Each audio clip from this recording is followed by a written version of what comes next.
जय Hind and hello guys, स्वागत है आपका आपके अपने यूट्यूब चैनल ज्ञानदेव होस्ट में। एंड इस वीडियो में गाइस आपको बताने वाला हूं MPESB हॉस्पिटल असिस्टेंट भर्ती 2026 ऑनलाइन फॉर्म के बारे में, जहां पर आपको बताया जाएगा कि लास्ट 1-2 दिन के अंदर आपको इस फॉर्म को कैसे फिल करना है। क्योंकि गाइज फॉर्म को फिल करने की लास्ट डेट आपकी 21 मई 2026 है, तो आपके पास ज़्यादा समय बचा नहीं है और मुझे नहीं लगता कि इसकी लास्ट डेट आगे बढ़ेगी। अगर बढ़ जाती है तो अच्छी बात है, बट अभी तक तो 19 मई 2026 या 20 मई 2026 तक आपकी डेट आगे नहीं बढ़ी है। एंड अगर जैसे कि मैंने कहा कि अगर बढ़ जाती है तो आपको अपडेट कर दिया जाएगा। अभी के लिए आपकी लास्ट डेट 21 मई 2026 है। तो अगर आपने अभी तक ये फॉर्म नहीं भरा तो गाइज आप इस वीडियो को वॉच करके अपना फॉर्म भर सकते हैं। यहाँ पर आपको सभी इन्फॉर्मेशन बहुत ही अच्छे से बताई जाएगी, जिससे कि आप अपना फॉर्म बिना किसी मिस्टेक के भरेंगे और आपका फॉर्म रिजेक्ट भी नहीं होगा। चलिए शुरू करते हैं। अगर आपने अभी तक वीडियो को लाइक शेयर नहीं किया हो तो कर दे और चैनल को सब्सक्राइब करके बेल आइकन ऑन कर लेना। फिर जो लिंक मैंने आपको इस वीडियो को डिस्क्रिप्शन में दिया हुआ है आप ओपन करेंगे, जानने को मिलेगा कि टोटल 1200 पोस्ट पर ये भर्ती निकाली गई है और सिंपल 10वीं पास इसमें अप्लाई कर सकते हैं।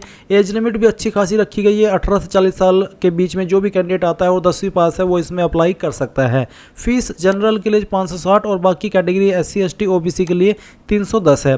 साथ ही गाइज आपको बता दूं कि इसमें जो आप अप्लाई करेंगे तो अप्लाई करने के साथ साथ आपके पास मध्य प्रदेश रोजगार कार्यालय किसी भी डिस्ट्रिक्ट का उसमें आपका रजिस्ट्रेशन होना अनिवार्य है, चाहे आप MP स्टेट के कैंडिडेट है या फिर किसी अन्य स्टेट के। अगर आपका मध्य प्रदेश किसी भी डिस्ट्रिक्ट रोजगार कार्यालय के अंदर रजिस्ट्रेशन है तो आप इसमें अप्लाई कर सकते हैं। अब अगर आपके पास ये सभी एलिजिबिलिटी है जो कि मैंने यहाँ पर आपको बताई है, तो आप इसमें अप्लाई करने के लिए एलिजिबल है। और अब आप क्या करेंगे, आप इंपॉर्टेंट लिंक के सेक्शन में आएंगे और अप्लाइंग ऑनलाइन लिंक ओपन करेंगे। इसके बाद गाइज आपके सामने यहाँ पर ये ऑफिशियल वेबसाइट आ जाएगी जहाँ से आपको फॉर्म को अप्लाई करना है। यहाँ पर आ जाने के बाद में आपको क्या करना है, आप देखेंगे इसमें आपको आपकी वैकेंसी देखने को मिल रही है। आप यहाँ पर ये जो आवेदन पत्र के सामने पेपर का आइकन है इसके ऊपर क्लिक करेंगे। इसके ऊपर क्लिक करने के बाद इस तरह का इंटरफेस आएगा। फिर यहाँ पर टिक करेंगे और आगे बढ़ाए इसके ऊपर क्लिक कर देंगे।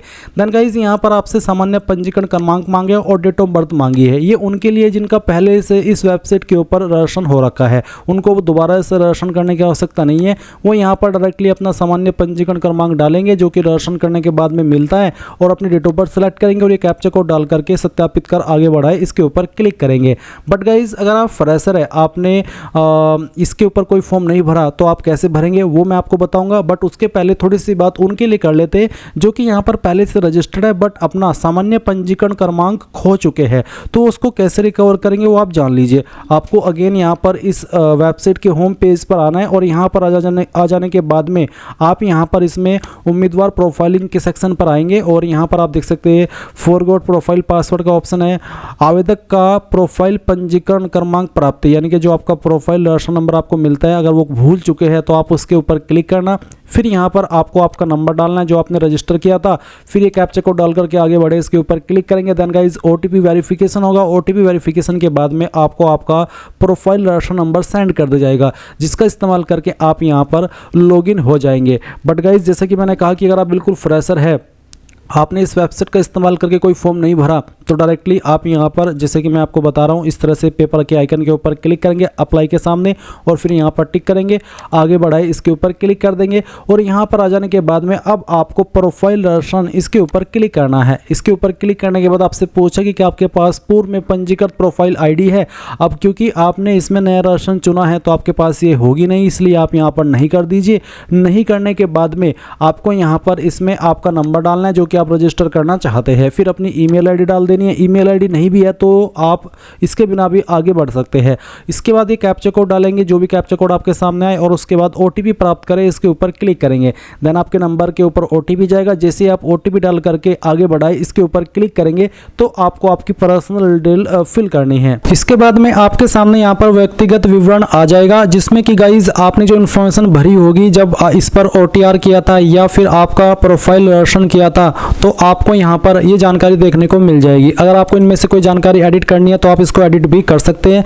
और अगर आप यहाँ पर फर्स्ट टाइम इस वेबसाइट पर अपना रजिस्ट्रेशन कर रहे हैं तो भी आपके सामने यही वाला इंटरफेस आएगा, जहाँ पर आपको आवेदक का नाम लिखना है। ये नाम आप आपका 10th के सर्टिफिकेट के अकॉर्डिंग और जो आपका आधार कार्ड है उसके अकॉर्डिंग फिल करिएगा। उसके बाद में आप यहाँ पर देखेंगे आवेदक का उपनाम, तो आपको यहाँ पर अगर आपका उपनाम न हो तो आपको NA लिखना होगा। उसके बाद आप यहाँ पर पति या पिता का नाम लिखेंगे और फिर यहाँ पर गाइज आपको माता का नाम लिखना है। उसके बाद में यहाँ पर जन्म तिथि आपको देनी होगी। जन्म तिथि आपको 10th के सर्टिफिकेट के अनुसार यहाँ पर सिलेक्ट करनी है। फिर पूछे कि क्या आप मध्य प्रदेश के मूल निवासी है। अगर आप मूल निवासी है तो आप हाँ करेंगे, अगर आप मूल निवासी नहीं है तो आप नहीं करेंगे। उसके बाद आपका जो भी जेंडर है वो आप सिलेक्ट कर लेंगे। फिर आएगी आपकी कास्ट कैटेगरी, तो जो भी आपकी कास्ट कैटेगरी है जैसे कि जनरल, SC, ST या फिर OBC जो भी है वो आप यहाँ पर टिक कर देना। अगर आपकी कैटेगरी SC है तो भी आप इसको इस तरह से टिक कर सकते हैं। अगर आप जनरल है तो आप जनरल सेलेक्ट कर लेंगे। फिर यहाँ पर एक सवाल है कि क्या आप आर्थिक रूप से कमजोर EWS श्रेणी के अंतर्गत आते हैं। अगर आप आते हैं तो आप हाँ करेंगे, नहीं आते हैं तो आप नहीं करेंगे। फिर है उच्च शैक्षणिक योग्यता का स्तर, तो आपकी हाईएस्ट क्वालिफिकेशन कौन सी है, जो भी है वो आप सिलेक्ट कर लेना। वही वाली क्वालिफिकेशन सिलेक्ट करना जो कि आपकी कंप्लीट हो, जो अभी आप कर रहे हो वो आप सिलेक्ट ना करना। उसके बाद में आपसे पूछा निवास का क्षेत्र ग्रामीण या फिर शहरी, जो भी है वो आप टिक कर देना। फिर आएगा दिव्यांगता का विवरण, तो यहाँ पर बोला कि क्या आवेदक निःशक्तजन दिव्यांग है, न्यूनतम 40% या फिर उससे ज़्यादा। अगर हाँ तो हाँ, अगर नहीं तो आप नहीं करेंगे। फिर उसके बाद नीचे आप देखेंगे वैवाहिक विवरण, इसमें आपसे पूछा है कि क्या आप विवाहित है, यानी कि क्या आप मैरिड है। अगर आप मैरिड है तो आप हाँ करेंगे और हाँ करने पर आपको यहाँ पर विवाह की तिथि भी बतानी होगी। इसी के साथ गाइज यहाँ पर जीवित बच्चों की संख्या आपको बतानी होगी और साथ ही अंतिम बच्चे जुड़वा थे या फिर नहीं उसकी जानकारी भी आपको देनी होगी। बट अगर आप अनमैरिड है तो आप यहाँ पर नहीं कर देंगे। इसके बाद में यहाँ पर आता है पत्र व्यवहार के लिए वर्तमान पता, यानी कि जो आपका प्रेजेंट एड्रेस है उसकी जानकारी आप यहाँ पर फिल करेंगे। अगर आपकी जानकारी पहले से फिल है तो आप इसको यहाँ पर एडिट करना चाहे तो वो भी कर सकते हैं, जहाँ पर मकान नंबर या फिर गली मोहल्ला गांव का नाम, उसके बाद में क्षेत्र कॉलोनी शहर तहसील या उसके बाद में आपका राज्य सेलेक्ट करेंगे, फिर आपका जिला और उसके बाद में आपका पिन कोड, ये सब जानकारी आप यहाँ पर भर देंगे। इसके बाद आप देखेंगे नीचे संलग्न दस्तावेज, तो आपको यहाँ पर देखने को मिलेगा कि आवेदक के शरीर का स्थायी पहचान चिन्ह, आपकी बॉडी के ऊपर ऐसा निशान जिससे आपकी बॉडी की पहचान हो सकती है। ये निशान आपकी बॉडी के ऊपर कोई भी हो सकता है, जैसे कि जलने का, कटने का या फिर बर्थ मार्क। बट आपको मैं सजेस्ट करूंगा वही निशान के बारे में बताइए जो कि प्राइवेट जगह पर ना हो और पब्लिक जगह पर हो, जिसको आप दिखा भी सके टाइम आने पर।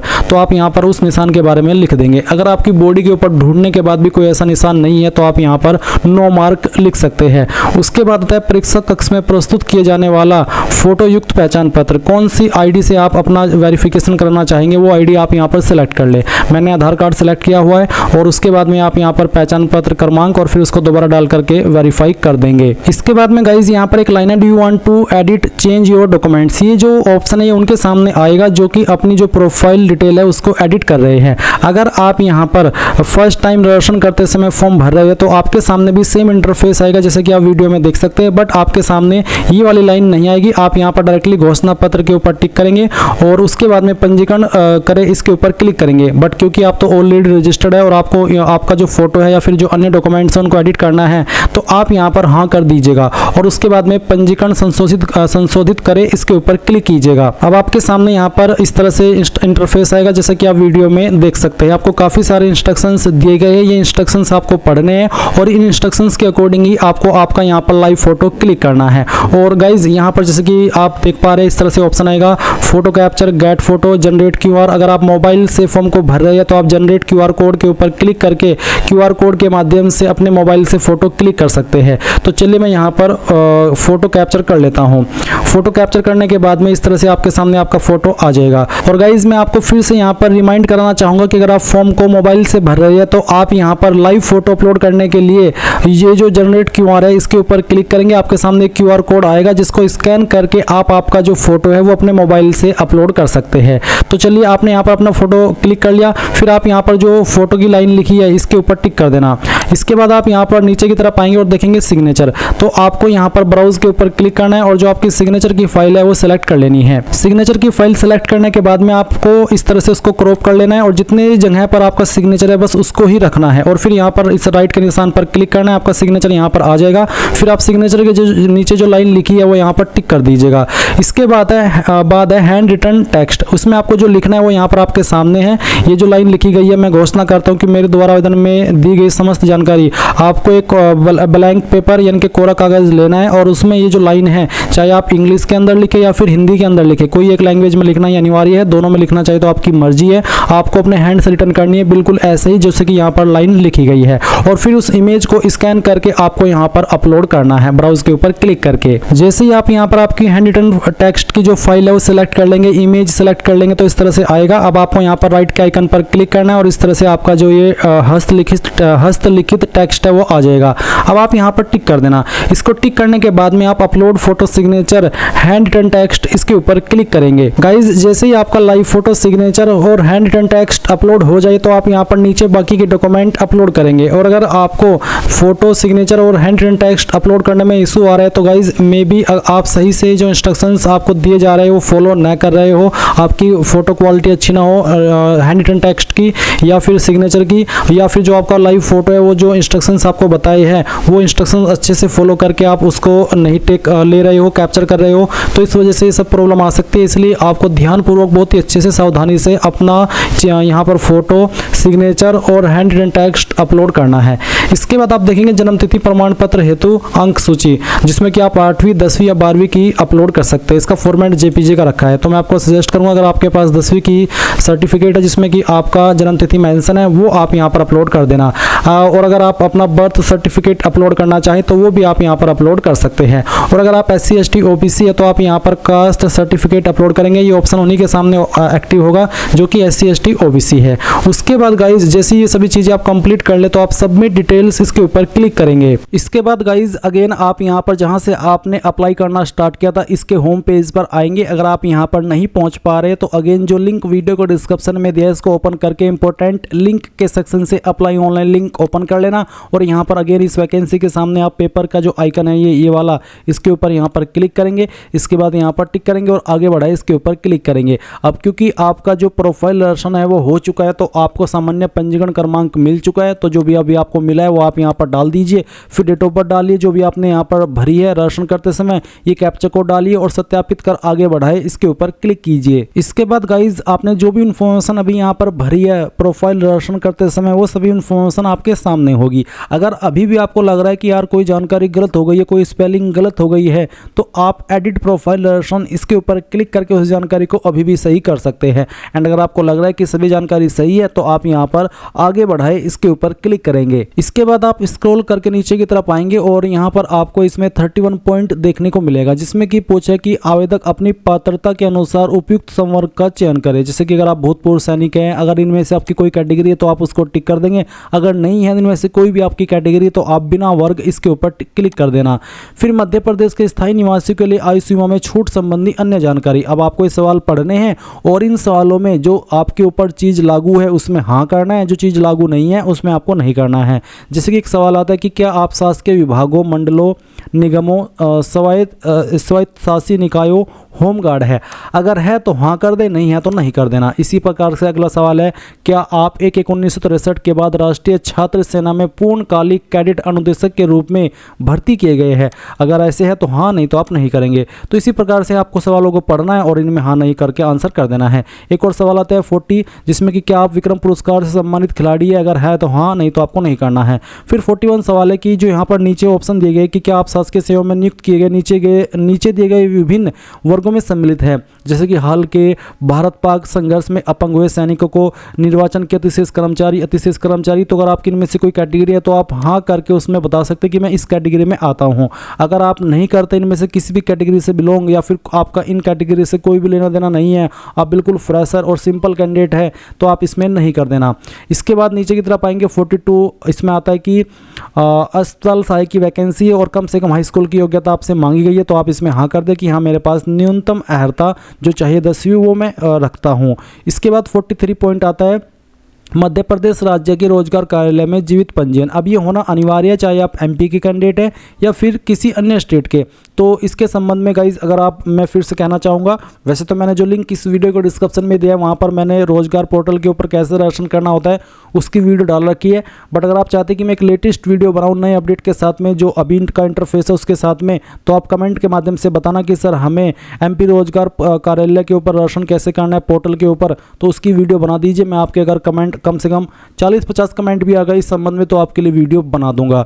एंड गाइज जो कैंडिडेट यहाँ पर रजिस्ट्रेशन कर लेंगे उनको जो पंजीकरण क्रमांक मिलेगा वो यहाँ पर डालना है, और किस डेट में आपने जो पंजीकरण है वो कराया है वो डेट भी आपको यहाँ पर इस तरह से सिलेक्ट कर लेनी है।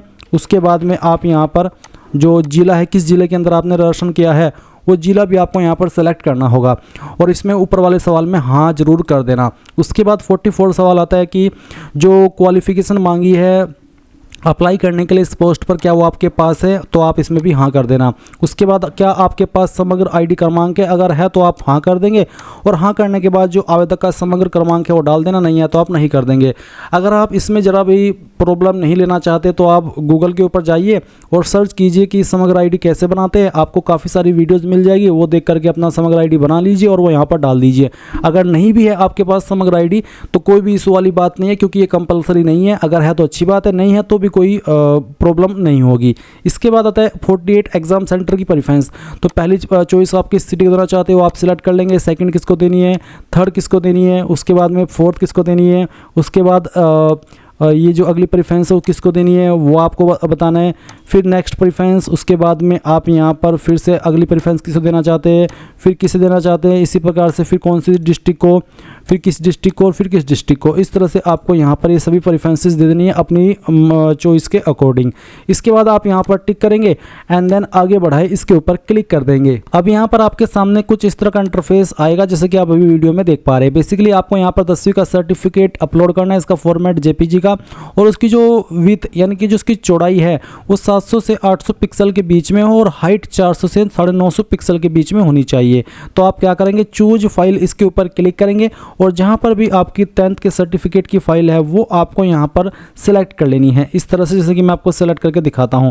फाइल सिलेक्ट कीजिए, ओपन कीजिए, अपलोड एजुकेशन सर्टिफिकेट इसके ऊपर क्लिक कीजिए। अभी आप देख सकते हैं कि आपकी फाइल अपलोड हो चुकी है। आप click to download education certificate के ऊपर क्लिक करके इसको व्यू कर सकते हैं कि सही फाइल अपलोड हुई है या फिर कोई इशू हुआ है। उसके बाद सबमिट डिटेल्स इसके ऊपर क्लिक करेंगे, देन आपके सामने आपके फॉर्म का प्रीव्यू आएगा। आप सभी जानकारी चेक करते हुए नीचे की तरफ आएंगे, और प्रिंट के ऊपर क्लिक करके आप इसको ड्राफ्ट के रूप में जरूर सेव कर ले, चाहे पीडीएफ के रूप में, क्योंकि ये करना जरूरी है। जब तक ये नहीं करेंगे तब तक आपका पेमेंट का लिंक एक्टिवेट नहीं होगा। इसके बाद आप प्रोसीड टू पेमेंट इसके ऊपर क्लिक कर देंगे, और अब आपको यहाँ पर पेमेंट के पेज पर ट्रांसफर कर दिया है। आप आपकी fees net banking, debit, credit card, UPI यानी कि जिस माध्यम का इस्तेमाल करके जमा करना चाहे कर सकते हैं। जैसे आप यहाँ पर फीस जमा कर देंगे और आपकी फीस सक्सेसफुल रहेगी तो गाइज आप अपने फॉर्म का फाइनल प्रिंट आउट ले पाएंगे। एंड इस प्रकार से आप लोग एमपीईएसबी हॉस्पिटल असिस्टेंट भर्ती 2026 का जो फॉर्म है वो भर सकते हैं। आई होप ये प्रोसेस आपको पसंद आया होगा। कहीं पर कोई जानकारी समझ ना आई हो, कोई सवाल डाउट रह गया हो तो कमेंट के माध्यम से पूछ लेना। Thanks for watching. जय हिंद।